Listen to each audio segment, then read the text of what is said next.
So I'm picking up the diamond. We was going to put it in a ring. But I'm going to be honest, I'm a little Uzi. I'm turned up. So I had a piercing right here a while ago. I said, you know what? I want to put it right here. Bro, they argued me down. It's almost insane to the average person. You know, I'm Lil Uzi Vert. What can I say? In hip-hop, the temptation to do the audacious and overstretch yourself is easy to understand. After all, the genre is more crowded than ever, and in order to get a piece of that coveted real estate, it's been proven that sometimes it takes more than lyrical acumen or a couple of serviceable songs to break out. But where someone of the caliber of Eminem has his mentor in Dr. Dre to tell him when he's going too far on Kamikaze and compelled him to tone it down, it's safe to say that when ambition takes the lead over common sense, little can stop you from making an error that a veteran may be able to avoid.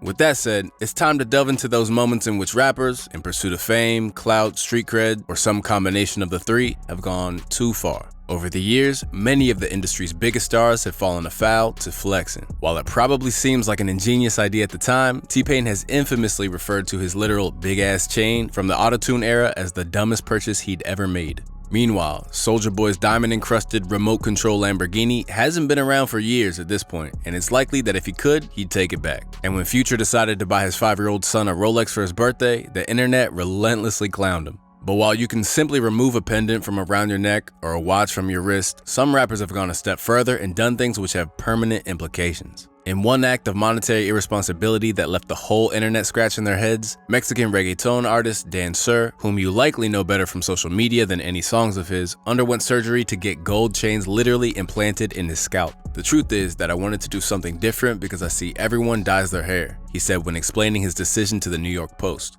I hope not everyone copies me now. I have it as a hook that is implanted in my head, and that hook has hooks, and they're all hooked in my skull, under my skin, Sur said in another viral clip. This is my hair, golden hair, the first rapper to have gold hair implanted in human history. The very epitome of the mindset that compels rappers to go too far, Sur knew that he needed a unique selling point, and found it in his highly impractical hairstyle. And while fans may like to gawk at him on TikTok to the tune of 4.3 million followers, he's yet to broach the billboards or even break out with a viral hit. Sur's behavior was a simple instance of an aspiring artist who was dying for publicity by any means. It should be noted that it isn't just the lower tier rappers who will flex to this degree, as back in 2021, it was revealed that Lil Uzi Vert got a $24 million diamond implanted in his forehead.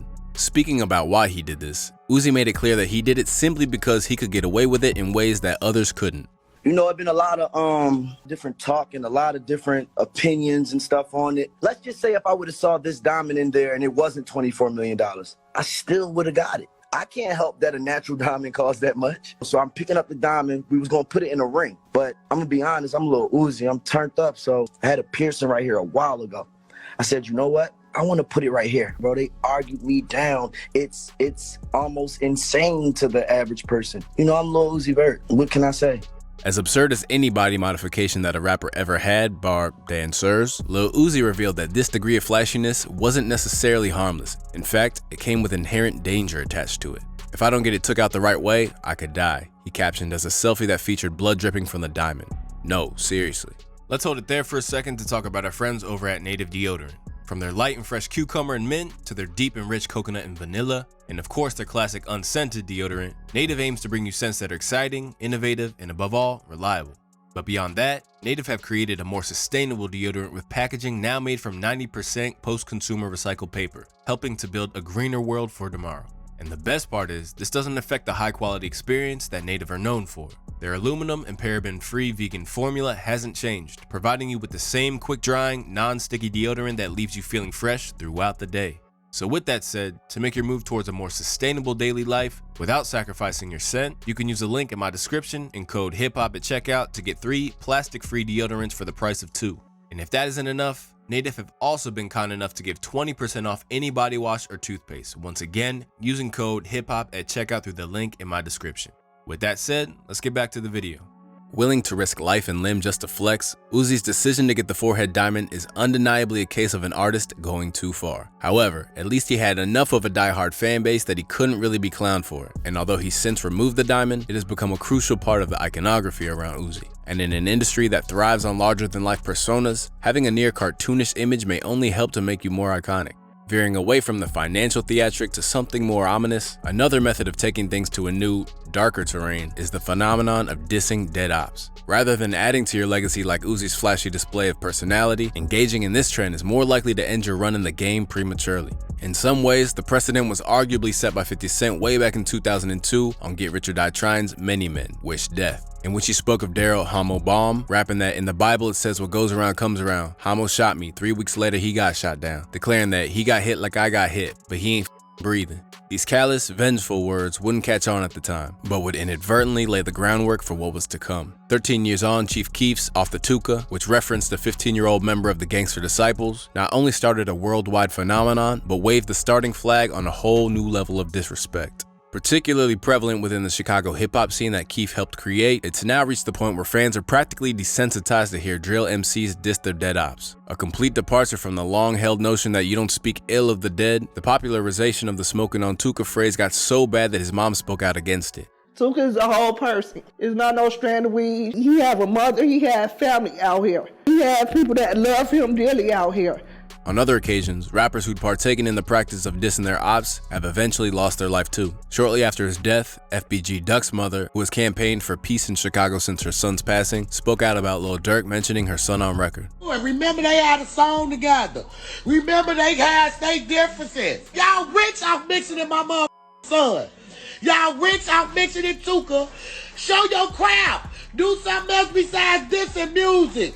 But while his grieving mother is well within her rights to be angered by Durk mentioning her son, it should come with the caveat that her son was by no means blameless in popularizing the trend, releasing the rampantly disrespectful Dead shortly before his death in 2020. And as the trend spread out to Florida, with tracks such as Spin the Benz's, Vanessa Carlton sampling Who I Smoke, and Fulio's List of Dead Ops, it seems as though those who set it off are now realizing it comes with major karma. After Durk's brother OTF D-Thang was shot and killed, the uncle of late King Von, Range Rover Hang, publicly pleaded with the rapper to stop mentioning the dead to stop the violence. Now, Durk has said he won't be mentioning the dead in his songs, and shortly afterwards, an appearance on a stream with YB and Almighty J saw Keef lay the Tuka line to rest once and for all.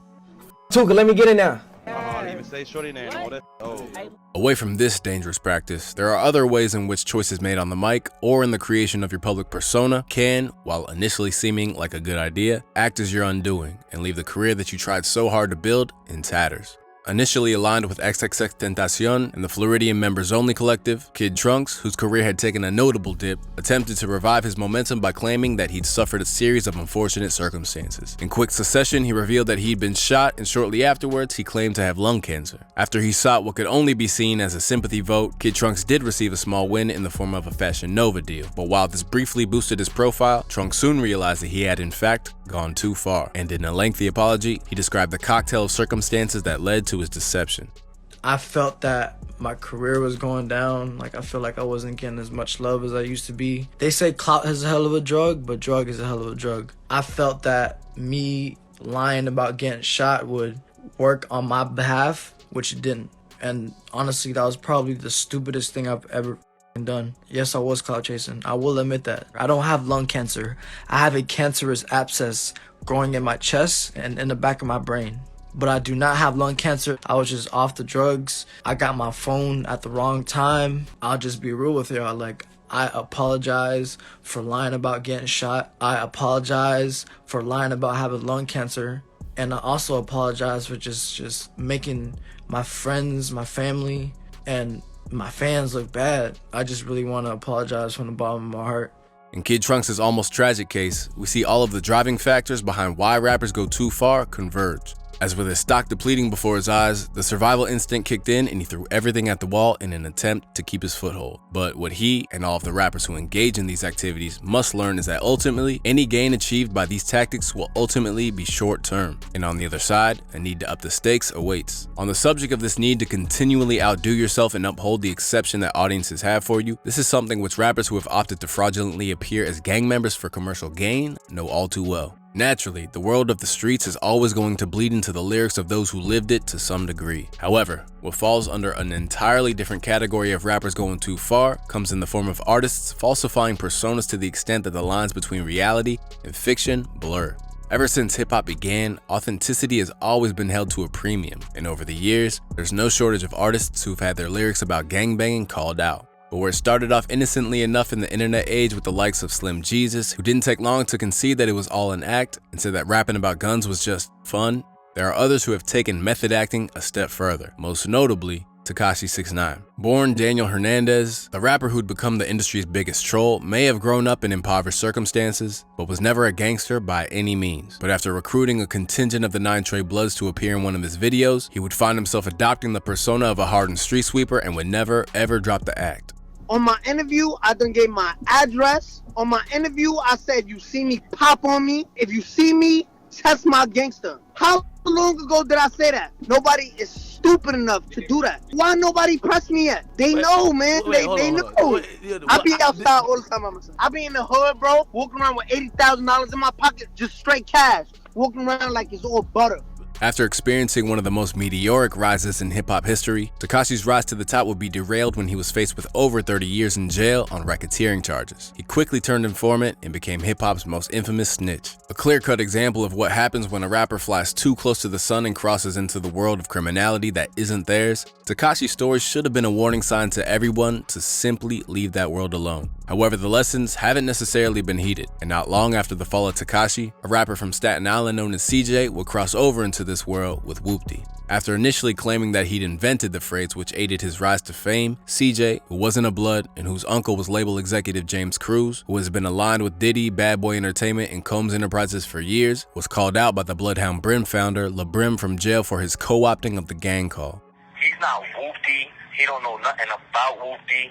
He just seen a fly splash and he jacked it, which is a smart move, but in life you gotta show respect and you can't live a lie. They gave me 30 years for a lifestyle that you never lived, and that don't add up, shorty.